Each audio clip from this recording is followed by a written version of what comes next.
Hey guys, welcome to Unravel Me. I'm Anna and today I'm going to show you how to do Judy's magic cast on. For Judy's magic cast on, I like to use circular needles. To know how much yarn you're going to use, you can just quickly wrap around with your little tail end here. So say we're going to want 8 stitches on each needle, so a total of 16 stitches. Just grab one of your needles and some yarn, you can drape it over, and then just wrap it around about 8 times. So 1, 2, 3, 4, 5, 6, 7, 8, and that should be perfect. So just keep that in place, add just a little bit extra for a tail, and perfect.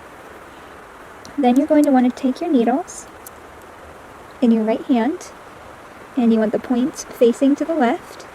That tail end of yarn, so this one right here, is going to come between the needles, and the end that's attached to the ball is draping over the back needle, and then the tail end is draping over the front of the back needle in between the two, just like that.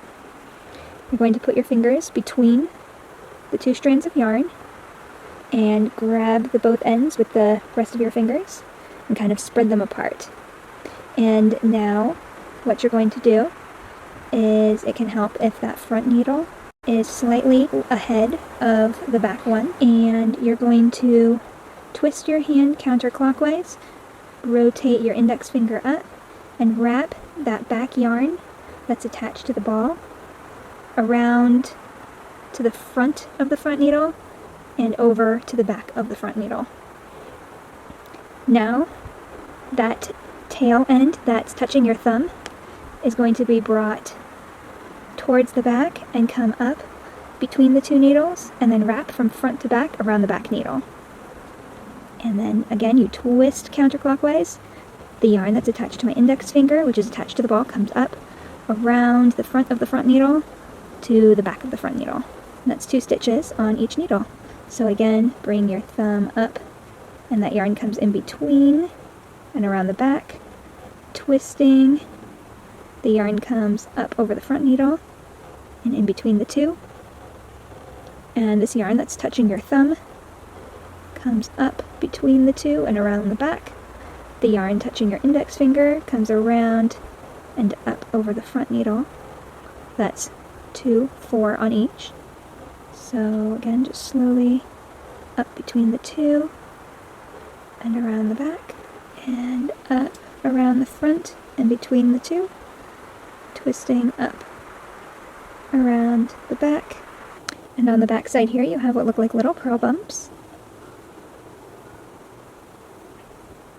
Now if you lose your place and drop your yarns, and this yarn that's attached to the ball has just gone over the front, you're going to bring your index finger up on that, and that goes towards the back there, and then you can find your place again and bring that tail end of yarn towards the front on your thumb, and you're going to now be coming up with your thumb through the needles and around to the back.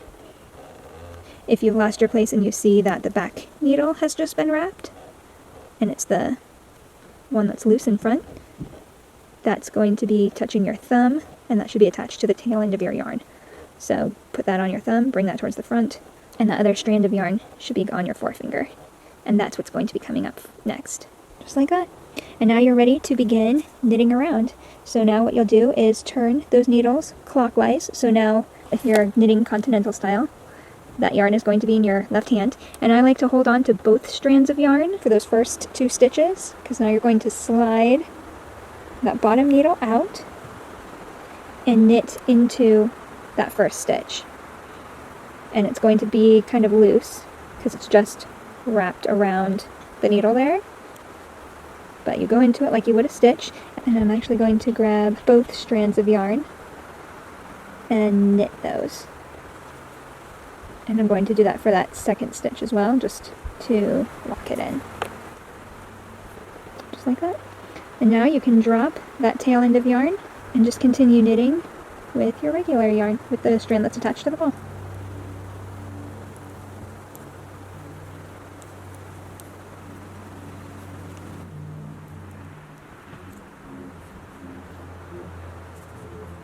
You can start to see how it's looking.